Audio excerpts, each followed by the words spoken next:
Salut à tous, j'espère que vous allez bien. Aujourd'hui, j'ai une super vidéo pour vous. Mercato, le FC Barcelone tourne définitivement la page Nico Williams et trace un nouveau cap offensif. Laporta exulte, mais fustige, entre euphorie catalane et agacement royal. Lamine Yamal, la soirée noire du prodige, entre désillusion, critique et espoir de rédemption. Alors regardez-la jusqu'à la fin. Si ce n'est pas encore fait, abonnez-vous à la chaîne et activez la cloche de notification pour ne rater aucune de mes prochaines vidéos. Mon objectif, atteindre les 40 000 abonnés, et j'ai besoin de vous pour y arriver. Un immense merci à chacun d'entre vous pour votre soutien.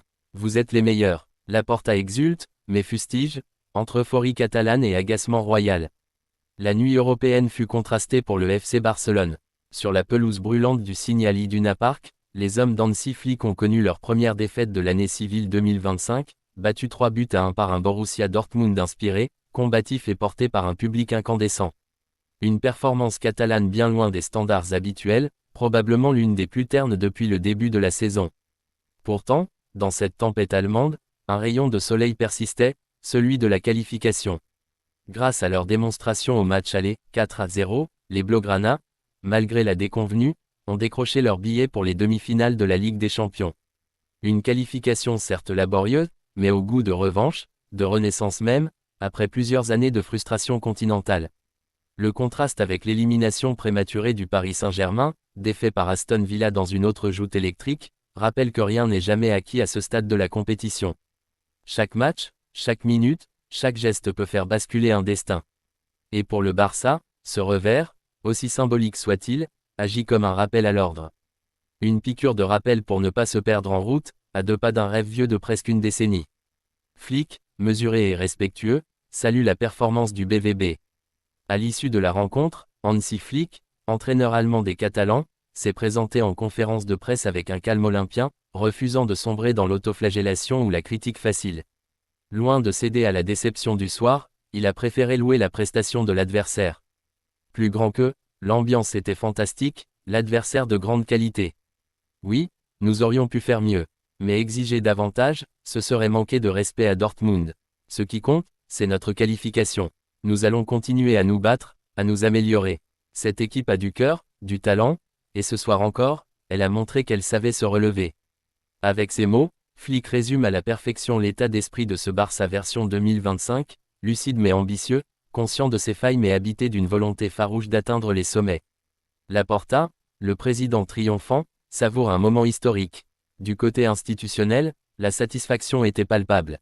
Joan Laporta, président emblématique du FC Barcelone, affichait un sourire radieux alors qu'il était interrogé après sa présence au Trophée Godó, prestigieux tournoi de tennis organisé dans la capitale catalane. Face au micro tendu, l'homme fort du Barça n'a pas caché son enthousiasme. Plus grand que, cela faisait si longues années que le Barça n'avait pas atteint ce stade de la compétition. C'est une immense fierté pour moi, pour le club, pour tous nos sociaux. Cette équipe, guidée avec brio par Hansi Flick, incarne parfaitement l'essence même du Barça, talent, engagement, et une maîtrise qui fait honneur à notre histoire. Laporta s'est longuement exprimé sur l'état de forme de son équipe, mettant en avant les progrès physiques réalisés depuis le début de la saison, ainsi que la cohésion retrouvée au sein du groupe. Plus grand que, tout est parfaitement huilé. Chaque détail compte, chaque séance est minutieusement préparée. L'identité de jeu, si chère à notre cœur, est pleinement respectée. Nous avançons avec détermination vers les objectifs que nous nous étions fixés. Rien n'est encore acquis, mais aujourd'hui, je peux dire que tout est possible. L'agacement derrière le sourire, Laporta pique une colère froide à l'évocation du Real. Mais cette sérénité présidentielle fut brièvement troublée. Alors qu'un journaliste, visiblement en quête de scoop, lui demande son avis sur le quart de finale retour entre le Real Madrid et Arsenal, et sur une éventuelle remontada des merengues, Laporta change soudainement de ton. Son visage se ferme, sa voix se fait plus sèche, tranchante comme une lame. Plus grand que, arrêtez vos bêtises. Laissez-moi savourer cette qualification. À chaque fois, c'est pareil. Vous détournez l'attention de ce que nous avons accompli. Je suis un passionné de football, je regarde tous les matchs, bien sûr. Mais aujourd'hui, je veux célébrer cette demi-finale avec tranquillité. C'est cela qui importe. Un rappel cinglant, presque une gifle symbolique adressée à ceux qui cherchent constamment à ramener le Barça à l'ombre du Real. Laporta, fidèle à son style flamboyant et sans filtre, ne laisse rien passer lorsqu'il s'agit de défendre les siens. Le Real dans les cordes, le Classico européen ne se jouera qu'en finale. Pour rappel, les hommes de Carlo Ancelotti se trouvent dans une situation pour le moins périlleuse, battus 3-0 à l'aller à l'Emirates Stadium par un Arsenal impressionnant de maîtrise, ils devront espérer un miracle au Santiago Bernabéu pour continuer leur aventure européenne. En cas d'exploit, ils retrouveraient en demi-finale le Paris Saint-Germain, tandis que le Barça, lui, affrontera le vainqueur du choc Inter-Milan, Bayern Munich. Ce tableau signifie qu'un Classico européen, toujours si attendu, ne pourrait avoir lieu qu'en finale, dans ce théâtre munichois où tant de rêves seront brisés, ou exaucés. Mercato, le FC Barcelone tourne définitivement la page Nico Williams et trace un nouveau cap offensif. Alors que le sprint final de la saison 2024 à 2025 bat son plein et que les ambitions du FC Barcelone atteignent des sommets, avec un potentiel quadruplé en ligne de mire, Supercoupe d'Espagne, Liga, Coupe du Roi, Ligue des Champions, les coulisses du club catalan ne connaissent aucun répit. Tandis que les projecteurs sont braqués sur les terrains, c'est dans l'ombre que la direction sportive peaufine déjà les contours de la prochaine campagne de transfert. Et dans cette optique, une décision stratégique majeure vient d'être actée, le Barça met définitivement un terme à la piste menant à Nico Williams.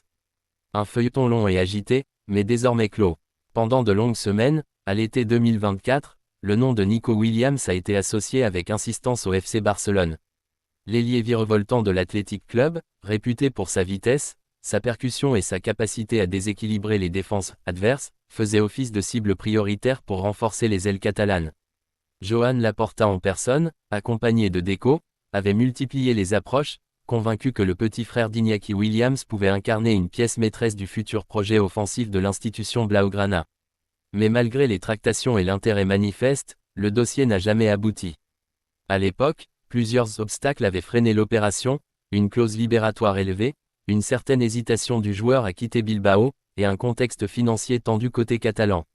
Et alors que les rumeurs laissaient entendre une possible relance du dossier à l'approche du mercato estival 2025, le coup près est tombé.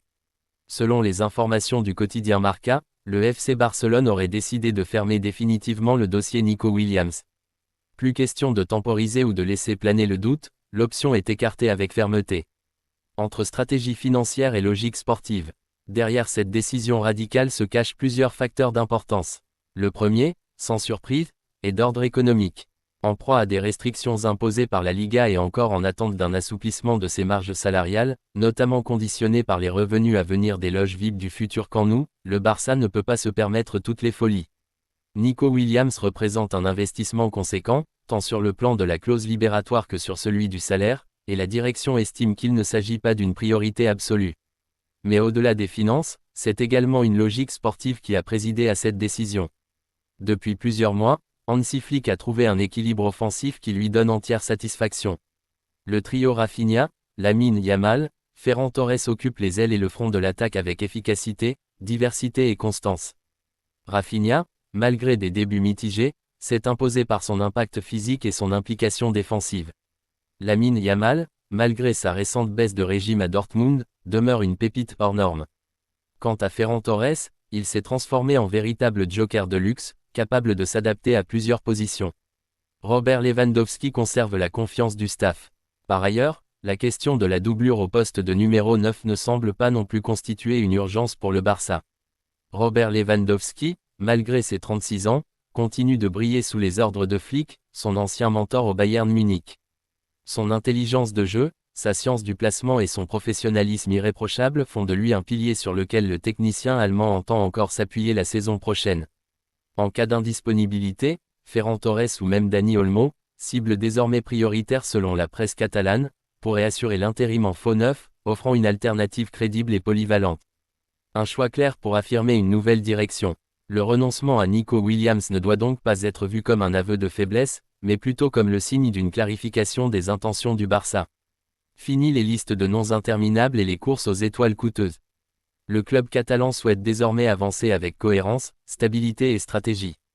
Plutôt que de multiplier les arrivées tape à l'œil, il s'agit de capitaliser sur un groupe déjà compétitif, de miser sur la continuité et d'apporter des retouches ciblées, en accord avec les moyens disponibles. Ce virage, initié par Deco et soutenu par Laporta, vise aussi à affirmer un projet identitaire fort. L'ADN du Barça repose sur la formation, le jeu collectif et la confiance envers les jeunes. Dans cette optique, Accorder une place de choix à Lamine Yamal, Fermín López, ou encore Hector Ford, a plus de sens que d'aller chercher à prix d'or des profils similaires sur le marché. Et maintenant, vers un mercato ciblé et intelligent. À l'approche de l'été, le Barça ne veut pas entrer dans une frénésie de recrutement. Le club étudiera des opportunités, certes, mais toujours en privilégiant la qualité à la quantité. Le dossier Dani Olmo reste actif, tout comme celui d'un milieu relayeur capable d'apporter du lien entre la récupération et l'animation offensive. En défense, certains ajustements pourraient également être envisagés, notamment selon l'évolution des dossiers Christensen et Koundé. Mais pour Nico Williams, l'histoire s'arrête là. Du moins pour l'instant, le Barça a tranché, et c'est désormais vers d'autres horizons que le joueur de l'Athletic Club devra se tourner s'il souhaite franchir un nouveau cap. Lamine Yamal, la soirée noire du prodige, entre désillusion, critique et espoir de rédemption. À seulement 17 ans, Lamine Yamal est déjà devenu l'un des visages les plus reconnaissables du FC Barcelone et, plus largement, du football européen. Sa précocité, son audace balle au pied, et son flair dans les grands rendez-vous ont souvent fait lever les foules, susciter les éloges des plus sceptiques et combler les attentes les plus exigeantes. Mais mardi soir, au cœur de l'antre brûlante du Signal Iduna Park, l'étoile montante a connu l'un de ces soirs où tout semble aller de travers. Un match sans éclat, sans magie, sans ce feu sacré qui, d'habitude, l'entoure. Ce quart de finale retour de la Ligue des Champions entre le Borussia Dortmund et le FC Barcelone aurait dû être une formalité pour les Blaugrana, qui s'étaient imposés 4-0 à l'aller au stade olympique de Montjuïc. Et pourtant, le vent a tourné. À l'image d'un Paris Saint-Germain bousculé puis éliminé par Aston Villa la veille, le Barça a flanché. Malgré la qualification acquise sur l'ensemble des deux matchs, la défaite 3-1 en Allemagne a laissé un goût amer, révélant certaines failles. Et parmi elles, la prestation de Lamine Yamal n'est pas passée inaperçue. Un match à oublier pour le joyau de la Masia. Les médias espagnols, généralement prompts à encenser la pépite catalane, n'ont pas mâché leurs mots au lendemain de la rencontre. Ce mercredi matin, la presse ibérique a mis en lumière les limites affichées par le jeune international espagnol, pointant du doigt ses errances offensives, son manque d'implication défensive et une attitude jugée en retrait par rapport à l'intensité du match. Selon les données rapportées par El Chiringuito, Yamal n'a parcouru que 8 km durant la rencontre, une statistique étonnante, presque dérangeante, lorsque l'on sait que Gregor Kobel, le gardien de but du Borussia Dortmund, a couvert 7 km. Une différence si mince qu'elle souligne une réalité troublante, le Barcelonais, censé être l'un des moteurs de l'équipe, a semblé en décalage total avec l'exigence du rendez-vous. À la 69e minute, Hansi Flick a tranché, Yamal a été remplacé, visiblement contrarié, incapable de cacher son agacement face à ce choix pourtant logique. La critique médiatique, cinglante mais révélatrice. Il est inhabituel qu'il soit remplacé à la 70e minute d'un match aussi important. Mais ce n'était pas son jour. Voilà comment Mundo Deportivo, habituellement bienveillant à son égard, a ouvert le bal des critiques. Le journal catalan a poursuivi en pointant du doigt ses imprécisions techniques, il a manqué des passes simples, qu'elles soient longues ou courtes, rompant ainsi la fluidité du jeu barcelonais. Ce manque de justesse technique, rare chez lui, a pénalisé l'ensemble de l'équipe. Le constat est sans appel, Lamine Yamal, qui s'est imposé comme l'un des atouts majeurs du Barça cette saison, n'a pas su répondre présent au moment où le collectif avait besoin de lui. Non pas qu'il ait totalement disparu, mais ses prises de balles manquaient de conviction, ses dribbles de tranchant, et ses replis défensifs de détermination. En d'autres mots, l'instinct du grand soir lui a fait défaut. Du côté de Madrid, le journal AS n'a pas été plus indulgent. La première grande soirée du FC Barcelone à laquelle Lamine Yamal n'a pas participé, pouvait-on lire en une. Le média est même allé plus loin en affirmant, il était méconnaissable au Signal Iduna Park. Jusqu'à présent, il brillait dans les grands moments. Mardi soir, ce charme s'est brisé. Une déclaration lourde de sens, qui traduit la déception d'un pays tout entier face à une contre-performance inattendue. Un passage à vide, pas une chute. Mais au-delà des critiques, cette prestation en demi-teinte s'inscrit peut-être dans une dynamique naturelle pour un joueur aussi jeune. À 17 ans, peu sont ceux qui ont déjà atteint ce niveau de compétition. Yamal, malgré sa maturité apparente et sa lucidité sur le terrain, reste un adolescent. Il apprend, il progresse, et comme tout joueur en formation, il traversera des phases de doute, des soirées sans lumière, des matchs à oublier. C'est dans ces moments-là que se forgent les grands champions. Lamine Yamal n'est pas à blâmer. Il est à accompagner, à entourer, à encourager. Car ce revers personnel, dans un contexte où l'équipe a tout de même obtenu la qualification, peut devenir un catalyseur. Un tremplin vers une prise de conscience, Une remise en question bénéfique, un moteur de dépassement de soi. L'heure de la revanche en demi-finale. Le FC Barcelone est en demi-finale. L'histoire continue, et si cette mauvaise performance a marqué les esprits, elle pourrait aussi éveiller une réaction. Nul doute que Lamine Yamal, compétiteur dans l'âme, voudra se racheter. Il sait, mieux que quiconque, que les regards seront tournés vers lui, que les attentes seront toujours aussi élevées. Et il a déjà prouvé, à maintes reprises, qu'il savait répondre présent lorsque tout le monde l'attendait. Le football ne pardonne pas toujours, mais il offre une chose précieuse, l'occasion de se relever. Le jeune ailier catalan aura bientôt une nouvelle scène pour faire parler son talent. Et cette fois, nul doute qu'il voudra rappeler à l'Europe entière pourquoi il est considéré comme l'un des plus brillants espoirs de sa génération. Yeah!